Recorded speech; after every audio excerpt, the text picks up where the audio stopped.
आज नवरात्रि के सप्तम दिवस हम माता काल रात्रि की पूजा करेंगे।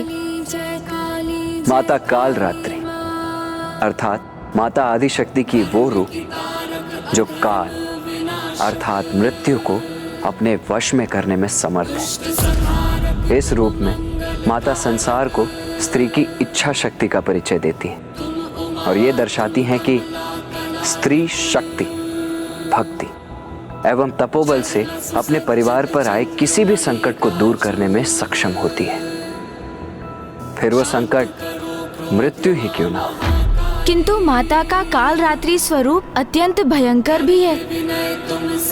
इनके शरीर का रंग गहन अंधकार के समान काला है। शीश के केश बिखरे हुए हैं और इनके कंठ में विद्युत समान चमकीली माला स्थित है। माता के 3 नेत्र हैं जो ब्रह्मांड के प्रतीक के समान गोलाकार हैं।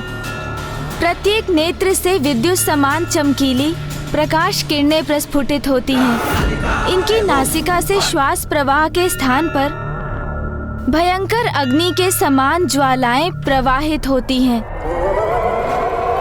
और इनका वाहन गर्दभ है। इनके 4 हाथ हैं। दाहिनी ओर के ऊपर वाले हाथ वर मुद्रा में रहता है और नीचे वाला हाथ अभय मुद्रा में रहता है और बाईं ओर के ऊपर वाले हाथ में लोह कंटक और नीचे वाले हाथ में खड्ग रहता है। माता काल रात्रि अज्ञानता रूपी बुराई का विनाश करती है और अपने भक्तों को वो शांति, स्थिरता एवं साहस प्रदान करती है।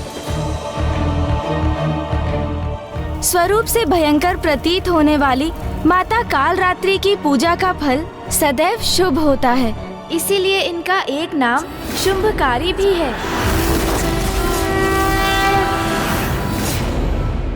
अब हम माता काल रात्रि की आरती करेंगे।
माता काल रात्रि है संताप हरे रुद्राणी, माता शुभ वरदात्री है माँ, माता शुभ वरदात्री है माँ, माता शुभ वरदात्री।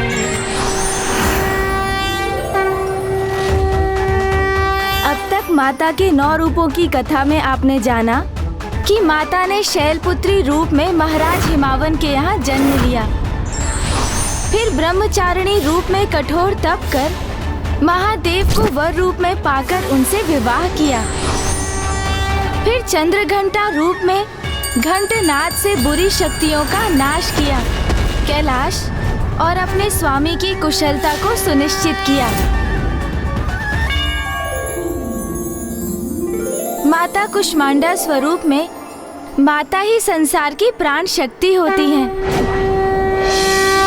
और उनके स्मित हास्य से ब्रह्मांड का जन्म होता है। स्कंद माता रूप में माता ने कुमार कार्तिकेय एवं गणेश जी को संस्कार प्रदान किए। जिस प्रकार एक नारी अपने गृह में अनुशासन एवं समय का महत्व समय समय पर सबको ज्ञात कराती रहती है, और अपने क्रियाकलापों से सभी को संचालित करती है, उसी प्रकार माता कालरात्रि हमें समय का ज्ञान देकर, समय पर नियंत्रण रखने की प्रेरणा देकर हमें अनुशासित करती हैं।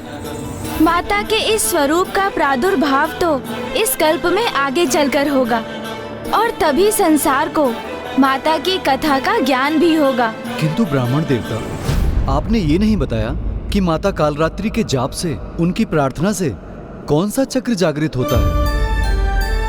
महाराज, अंतिम चक्र अर्थात सहस्रार चक्र तभी जागृत हो सकता है जब आप माता की शेष नवरात्रि कथा का श्रवण करेंगे। उसके लिए आपको थोड़ी और प्रतीक्षा करनी होगी महाराज।